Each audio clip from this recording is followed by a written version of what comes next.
Yes, very good morning, brothers, sisters, and friends. Welcome to episode part 27 of What Religion Is.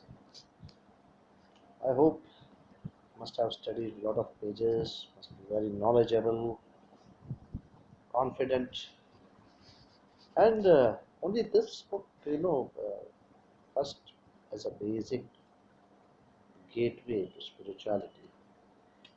This book only we will try to master, to understand maximum depth of this subject and this we will revise it regularly as far as God permits us.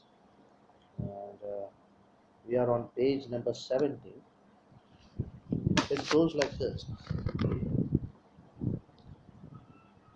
cannot make all conform to the same ideas. That is the fact, and I think God that is it is so.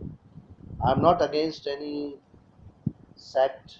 I'm glad that sects exist, and I only wish they may go on multiplying more and more. Why? Simply because of this, if you and I were to think alike, exactly the same thought, there would be no thoughts for us to think. We know that two or more forces must come into collision in order to produce motion. It is the clash of thought, the differentiation of thought, the, that awakes thought. Now, if we all thought alike, we would be like Egyptian mummies in a museum, looking vacantly at one's another's faces. No more than that, whirls and eddies occur only in rushing living stream. There are no whirlpools and stagnant dead water. When religions are dead, there will be no more sects. It will be the perfect peace and harmony of the grave. But so long mankind thinks, there will be sects. Variation is the sign of life.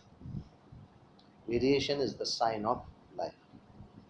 Then arises the question, how can all the variety be true? If one thing is true, it's negation. Negation is false. How can contradictory opinions be true at the same time? This is the question which I intend to answer. But I shall first ask you, are all the religions of the world really contradictory? I do not mean the external forms in which great thoughts are clad.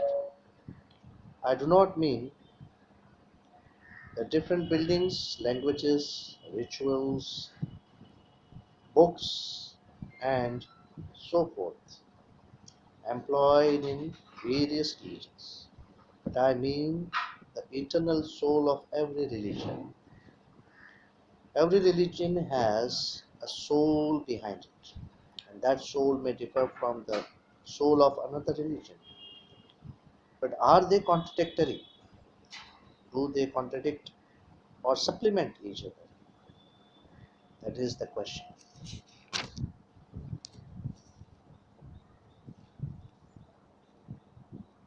I believe that they are not contradictory, they are supplementary.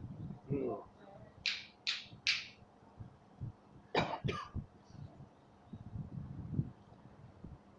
Each religion, as it were, takes up one part of the great universal truth and spreads its whole forces in embodying and typifying that part of the great truth.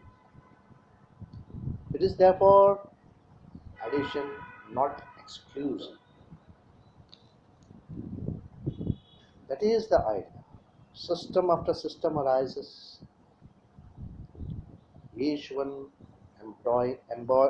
embodying a great idea, and ideals must be added to ideals, and this is the march of humanity. Man never progresses from error to truth, but from truth to truth, from lesser truth to higher truth, but it is never from error to truth. Then again, we know that there may be almost contradictory points of view, but they will all indicate the same thing. Suppose man is journeying towards the sun. As he advances, he takes a photograph of the sun at every stage. When he comes back, he has many photographs of the sun, which he places before us. We see that no two are alike, and yet, who will deny that all these are photographs of the same sun from different standpoints? In the same way, we are all looking at truth from different standpoints, which vary according to our birth, education, surroundings, and so on. We are viewing truth, getting as much as of it as these circumstances will permit, coloring the truth with our own feelings, understanding it with our own intellect, and grasping it with our own mind. We can only know as much of truth as it is related to us, as much of it as we are able to receive. This makes the difference between man and man on occasions. Sometimes contradictory ideas, yet we are we all belong to the same great universal truth. My idea, therefore, is that all these religions are different forces in the economy of God, working for the good of mankind, and that not one can become dead, not one can be killed.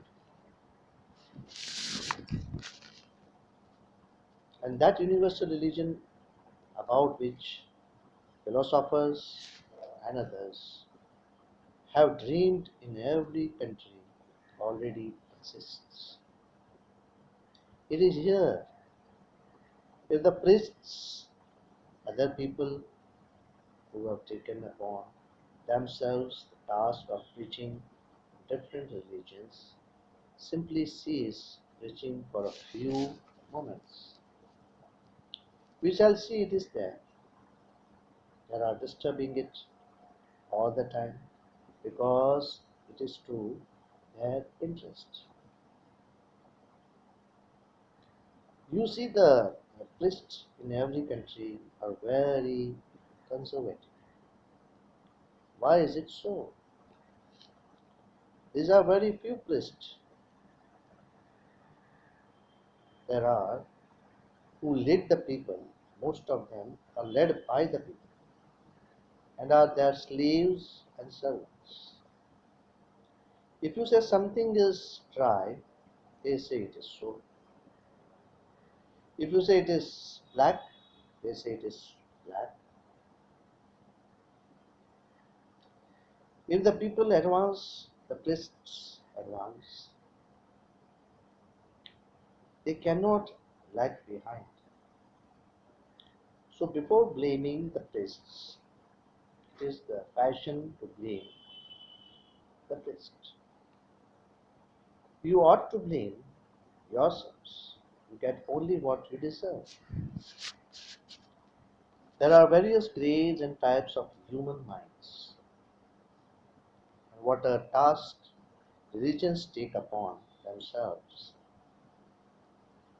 A man brings forth two or three doctrines, claims that his religions ought to satisfy all humanity. He goes out into the world, God's menagerie, with a little cage in hand, and says, God and the elephant and everybody have to go into this. Even if we have to cut the elephant into pieces, we must go in. Think of little seeds born out of fallible human brains, making this arrogant claim of knowing the whole of God's infinite truth. Think of the arrogance of it. If it shows anything, it shows how vain human beings are. And it is no wonder such claims have always failed, and by the mercy of the Lord are always destined to fall. In this line, the Mohammedans were the best of every step forward. It was made with the sword, the Quran in one hand and the sword in the other. Take the Quran or you must die.